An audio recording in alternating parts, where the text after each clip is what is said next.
मान लो एक बिल्डिंग है, ये बहुत ही इंपॉर्टेंट क्वेश्चन याद रखो। This is one of the most important question जो बच्चों को बहुत ही ज्यादा डाउट होता है। ऐसे क्वेश्चन में खासकर बच्चों को बहुत डाउट होता है।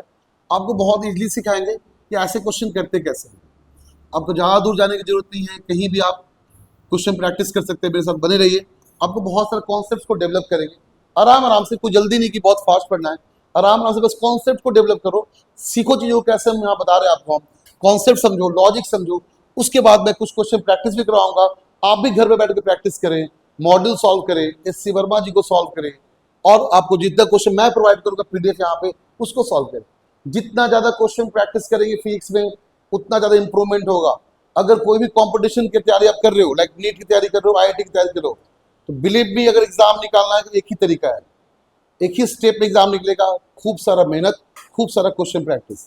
अगर मैक्सिमम क्वेश्चन प्रैक्टिस करोगे तब जाके फिजिक्स आपका स्ट्रांग होगा। फिजिक्स सिर्फ थ्योरी पर के स्ट्रांग नहीं होता, फिजिक्स क्वेश्चन प्रैक्टिस करके स्ट्रांग हो पाता है, क्योंकि क्वेश्चन प्रैक्टिस करने से आपको आइडिया मिलेगा, थ्योरी के बारे में समझ में आएगा, और आपका मार्क्स भी अच्छा खासा आप उठा पाओगे। क्योंकि ज्यादातर क्वेश्चंस आपके जो नीट और जेई में होते हैं वो आपका न्यूमेरिकल बेसिस क्वेश्चन ज्यादा होते हैं, और थ्योरेटिकल क्वेश्चन भी होते हैं। बट आपका प्रैक्टिस जब न्यूमेरिकल का होगा तो ऑटोमेटिक थ्योरी भी बहुत स्ट्रांग हो जाएगा। तो आप कोशिश करें कि मैक्सिमम क्वेश्चन प्रैक्टिस करें। जितना ज्यादा क्वेश्चन प्रैक्टिस करेंगे, चीजों को डेवलप कर पाओगे, कॉन्सेप्ट को डेवलप कर पाओगे, लॉजिक ज्यादा समझोगे। तो आप बने रहिए अच्छे से। कहीं भी डाउट हो मुझे बताइए, कमेंट कीजिए, और चैनल को सब्सक्राइब करना ना भूलें, इस बात को ध्यान रखिए। नाउ अगर मैंने बोला कि मान लो 80 मीटर का हाइट है, ओके, और एक ब्लॉक को, ऑब्जेक्ट को मैंने फेंका यहां से, सपोज कर लो मैंने फेंका, एंगल बनाते हो 37 डिग्री पे, 50 मीटर पर second. So my question is कि बॉल कितनी देर बाद नीचे आएगा। ओके, तो बॉल ऐसे जाएगा, ऐसे यहां पे गिरेगा। तो क्या ऐसा मान ले कि ये पूरा टाइम ऑफ फ्लाइट है, यहां से यहां तक। ओके, तो ऐसे क्वेश्चन में क्या करना है, तो ये बताओ कि बॉल ने डिस्टेंस कितना ट्रेवल किया। तो बोलेंगे बॉल ने इतना डिस्टेंस ट्रेवल किया एक्स में। वाई में कितना ट्रेवल किया, तो बोलेंगे बॉल ने डिस्प्लेसमेंट कितना वाई में ट्रेवल किया। तो बॉल ने डिस्प्लेसमेंट कितना ट्रेवल किया वाई में, 80 मीटर। और मैंने पहले बोला है, जहां आपका रेफरेंस पॉइंट होता है उसके नीचे सारा पॉइंट नेगेटिव, ऊपर सारा पॉजिटिव। बॉल के मोशन में या ऑब्जेक्ट के मोशन में सारे क्वांटिटी पॉजिटिव, ऑब्जेक्ट के मोशन के ऑपोजिट में सारे क्वांटिटी नेगेटिव। इतनी छोटी सी बात आपको समझनी है, और कुछ नहीं करना आपको। ओके, तो क्वेश्चन है कि ये कितना दूरी है। क्या ये कितना दूरी गया, ये डिपेंड करता है कि टाइम पे। अगर हम टाइम फ्लाइट पहले निकाले, कितनी देर बॉल हवा में रहा वो निकाले, तो क्या डायरेक्टली हमारा ये रेंज निकल जाएगा, एक्स वैल्यू निकल जाएगा, एक्स में कितना दूरी गया हमारा। ऑब्वियस सी बात है। नाउ तो कैसे किया जाए।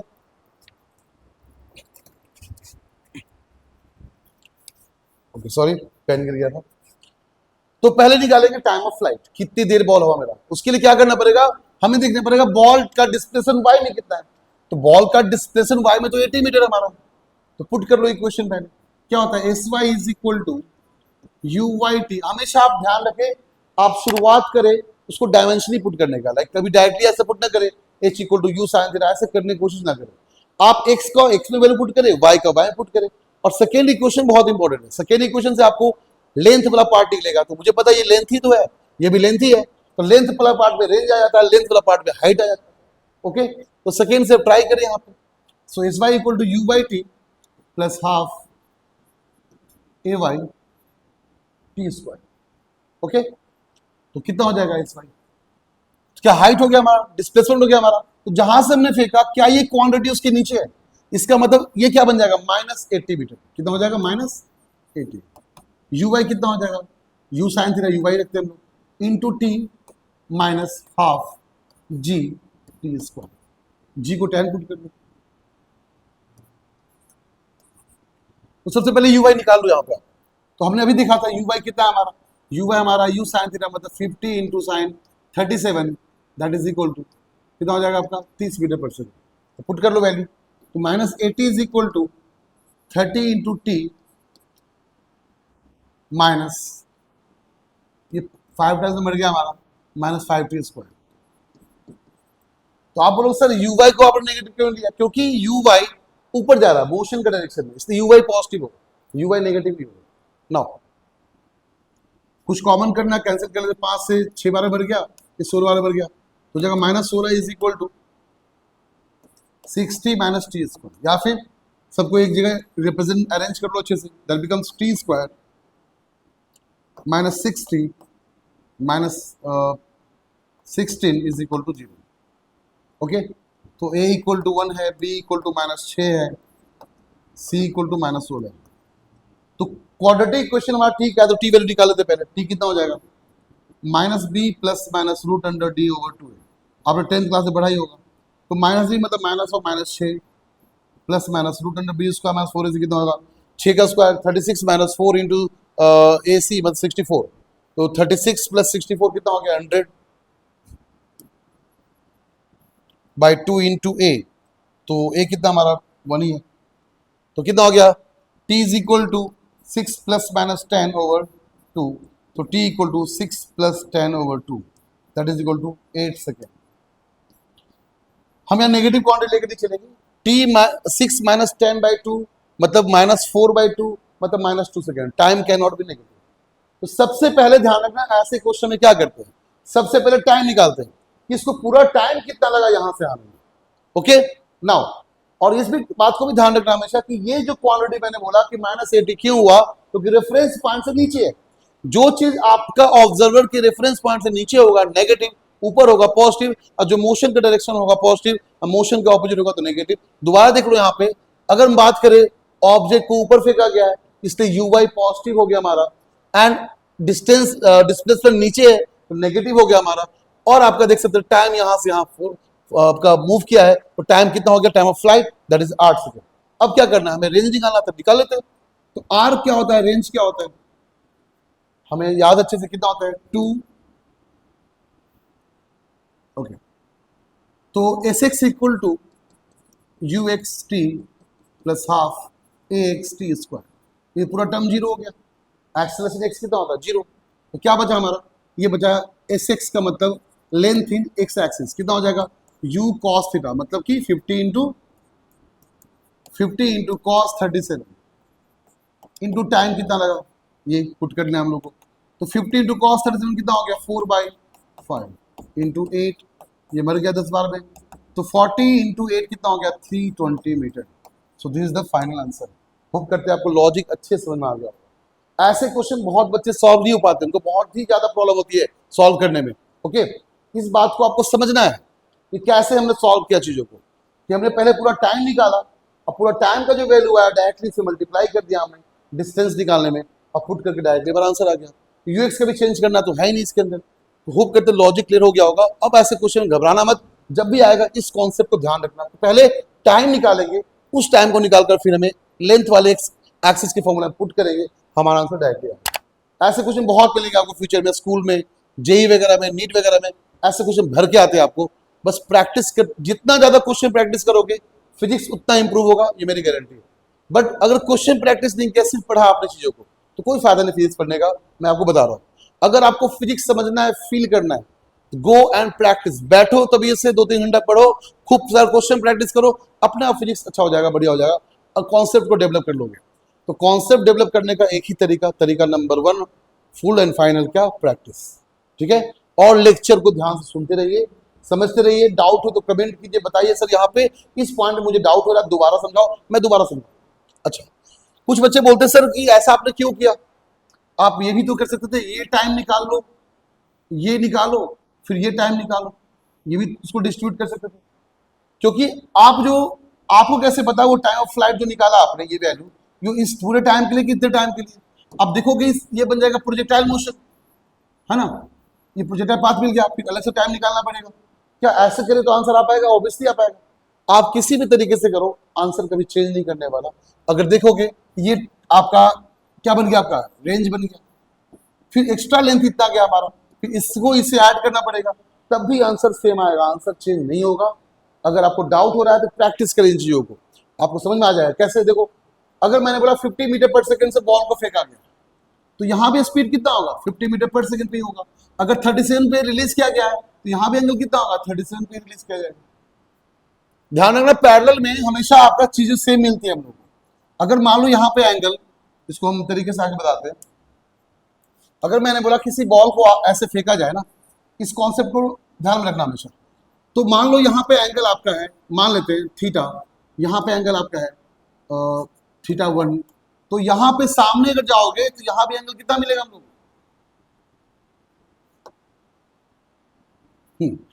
ये वाला एंगल कितना हो जाएगा फिर से आपका थीटा 1, और सामने अगर जाओगे तो यहाँ पे एंगल कितना हो जाएगा फिर से आपका थीटा। एंगल चेंज कभी नहीं होना पैरेलल लाइन पे, याद रखना बात। एंड अगर मान लो यहाँ पे स्पीड इसका है 20 मीटर पर सेकेंड, तो सामने यहाँ पे लौटते वक्त यहाँ स्पीड कितना हो जाएगा 20, जाते वक्त मान लो इसका 30 है तो यहाँ लौटते वक्त कितना हो जाएगा 30, स्पीड भी सेम होना चाहिए। अगर मैंने 50 से बॉल को फेंका था नीचे आते वक्त यहाँ पे भी 50 हो जाना चाहिए। अगर थीटा एंगल यहाँ पे था तो यहाँ भी आते वक्त थीटा हो जाना चाहिए। ये कॉन्सेप्ट को डेवलप करो अपने अंदर, ध्यान में रखो, क्वेश्चंस जल्दी सॉल्व हो जाएंगे। आप एक पैरेलल लाइन ड्रॉ करना है और बता देना कि यहाँ पे जो एंगल सेम यहाँ पे, जितना स्पीड यहाँ पे सेम यहाँ पे, ये होना ही चाहिए। क्यों, मैंने पहले ही बोल दिया ना आपको कि जितना टाइम जाने में उतना टाइम आने में। ये पॉसिबिलिटी तभी है क्योंकि हम यहाँ पे ए रेजिस्टेंस को इग्नोर कर रहे हैं। प्रोजेक्टाइल मोशन 2D पढ़ने के लिए 2-3 कंसिडरेशन लेना पड़ेगा। क्या, कि earth should be considered as a flat surface. Second point ये आपका है कि air resistance should be ignored, ignore करना पड़ेगा इसको। इसलिए जितना टाइम जाने का उतना ही टाइम आने का। ये पॉसिबिलिटी तभी है कि जिस पॉइंट पे स्पीड जितना होना चाहिए आते वक्त सेम होगा, तभी तो सेम टाइम पे आ पाएगा।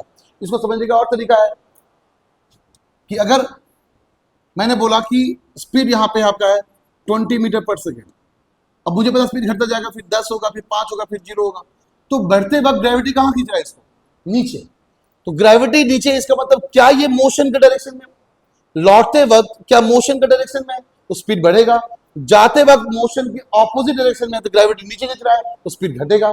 तो पहले स्पीड घट रहा है बिकॉज ऑफ ग्रेविटी, और स्पीड बढ़ रहा है बिकॉज ऑफ ग्रेविटी। दोनों के रीजन क्या है, ग्रेविटी, इसलिए आपका स्पीड घट रहा है, फिर आपका बढ़ रहा है, बट पैरेलल लाइन पे सेम हो जाना चाहिए। तो लास्ट वाले क्वेश्चन को आप प्रैक्टिस करो, और होमवर्क आपको दे रहे हैं कि ये वाला क्वेश्चन मुझे आप इस मेथड से करके दिखाओ, पहले यहां से यहां, फिर यहां से यहां, और देखो टाइम सेम आता है कि नहीं, और आपका यही लेंथ एक्स भी सेम आता है कि नहीं। ये आपका होमवर्क रहेगा। अगर नहीं हो पाएगा मैं करके दिखाऊंगा आपको, और समझाऊंगा, चीजों को रिलेट करूंगा, और कॉन्सेप्ट्स को और डेवलप करूंगा। ओके, तो ऐसे क्वेश्चन आपसे हो जाएंगे। तो मिलते हैं, फिर लास्ट क्वेश्चन आज का प्रैक्टिस करते हैं, फिर नेक्स्ट लेक्चर में कंटिन्यू करेंगे इसको हम लोग। लाइक मैंने बोला कि मान लो कि अगर ऑब्जेक्ट 37 डिग्री पे, ओके, 50 मीटर पर सेकेंड से फेंका गया,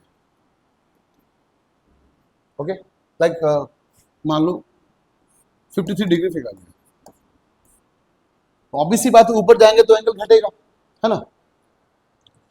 तो ये बताओ कि कितने टाइम के बाद, ओके, अब चेक करो यहाँ पे क्या हो रहा है, ग्रेविटी कैसे है, हमारा ग्रेविटी नीचे की तरफ है, ऐसे किसी पॉइंट पे ग्रेविटी कैसे नीचे की तरफ है, ग्रेविटी नीचे की तरफ है, ऐसे आपका किसी पॉइंट पे ग्रेविटी नीचे की तरफ है। और अगर स्पीड की बात करें, अगर मान लो मैक्सिमम हाइट है, ग्रेविटी नीचे की तरफ है, ये रहा यूएक्स, एंगल कितना हो गया दोनों के बीच का 90। ओके, नाउ अब ये बताओ किसी पॉइंट में मान लो ये एंगल कितना बना रहा है 37 डिग्री, यहाँ पे एंगल घट के 37 हो गया, मान लो ये एंगल कितना हो गया आपका 37 डिग्री। सिमिलरली यहाँ पे एंगल कितना हो जाएगा 37 डिग्री। ओके, अब एक काम करो, क्या ये लाइन वेक्टर का लाइन फ्रीली कहीं मूव करवा सकते हैं इसको, ऑब्वियस ही बात है। इसको उठाकर, इस लाइन को हमने उठाया और उठाकर यहां रख दिया, वेक्टर फॉर्म है, कोई दिक्कत होगा ही नहीं। तो मुझे आप ये बताओ क्या ये एंगल 37 डिग्री है, सेम चीज उठा के यहां रखा। तो अगर ये 37 डिग्री, पूरा एंगल कितना होगा 90 डिग्री। तो मैंने पूछा कि बताओ कितने टाइम के बाद इसका स्पीड का डायरेक्शन आपका इनिशियल स्पीड के 90 डिग्री बनाएगा। तो सिंपल सा ये कैलकुलेट करो, स्टार्टिंग का 53 कितना और जोड़े कि आपका बन जाएगा 90, 37 जोड़ेगा, तो 37 जोड़ना पड़ेगा, उठा कर डायरेक्ट यहाँ पे नीचे रख दो, ये बन गया 90। ये हमारा वेलोसिटी हो गया, ये हमारा दोनों का स्पीड हो गया, ये एंगल हो गया हमारा। चाहो तो इसको डॉट प्रोडक्ट निकाल लो, डायरेक्टली आंसर आएगा। तो ऐसे क्वेश्चन आपको नेक्स्ट क्लास में खूब सारा प्रैक्टिस करवाएंगे और बताएंगे ऐसे क्वेश्चन करने का तरीका क्या होता है। अभी आपको बहुत सारा टाइप बताएंगे, बहुत ही मजेदार टॉपिक है, बहुत ही इंटरेस्टिंग टॉपिक है, इससे बहुत सारे क्वेश्चन प्रैक्टिस करवाएंगे। नीट के, जेई के, खासकर सीबीएसई लेवल मैंने आपको थोड़ा बहुत डिस्कस कर लिया। नीट जेई का बहुत इंपॉर्टेंट बचा हुआ, कुछ डेरिवेशन बचे हुए हैं, वो नेक्स्ट लेक्चर में हम लोग कंप्लीट करेंगे। मतलब नेक्स्ट क्या, 2-3 लेक्चर 5 लेक्चर और चलेगा, जो सिर्फ और सिर्फ प्रोजेक्टाइल मोशन को ही हम लोग डील करने वाले हैं, कॉन्सेप्ट्स को डील करने वाले हैं। आप बस कॉन्सेप्ट समझे, प्रैक्टिस करें, बाकी गारंटी मेरी, मैं समझा दूंगा पूरी फिजिक्स आपको। 11 से 12 तक सारा फिजिक्स अच्छे से मैं समझा दूंगा, वो मेरी गारंटी है। विथ कॉन्सेप्ट, विथ आपका लॉजिक, कहीं भी आपको रट्टेबाजी नहीं करने की जरूरत नहीं पड़ेगी, बस कॉन्सेप्ट समझना है। हाँ, लेकिन ध्यान रखना, मोर नंबर ऑफ क्वेश्चन प्रैक्टिस करना। और डाउट हो तो मुझे भेजो, कमेंट सेक्शन भेजो, आप कैसे मुझे भेजो, मैं आपको सॉल्व करके दिखाऊंगा, चाहे किसी लेवल का क्वेश्चन क्यों ना। सो थोड़ा सा ट्रस्ट, थोड़ा सा पेशेंस, ये दोनों मिलाकर और साथ में हम दोनों मिलकर यहाँ पे चीज़ों को अचीव करेंगे। IIT, नीट, कोई भी CBSE एग्जाम, कोई भी एग्जाम हो, उसको क्लियर करेंगे और अब जो भी आपका ड्रीम हो उसको अपनाएंगे, अचीव करेंगे। होप करते हैं आज का लॉजिक क्लियर हो गया, आपको कहीं डाउट नहीं होगा। तो मिलते हैं फिर नेक्स्ट लेक्चर में, तब तक आप हमारे चैनल को सब्सक्राइब कीजिए, लाइक कीजिए, कमेंट कीजिए, डाउट हमेशा पूछते रहिए और अपना ध्यान रखिए। मिलते हैं फिर नेक्स्ट लेक्चर में। Thank you.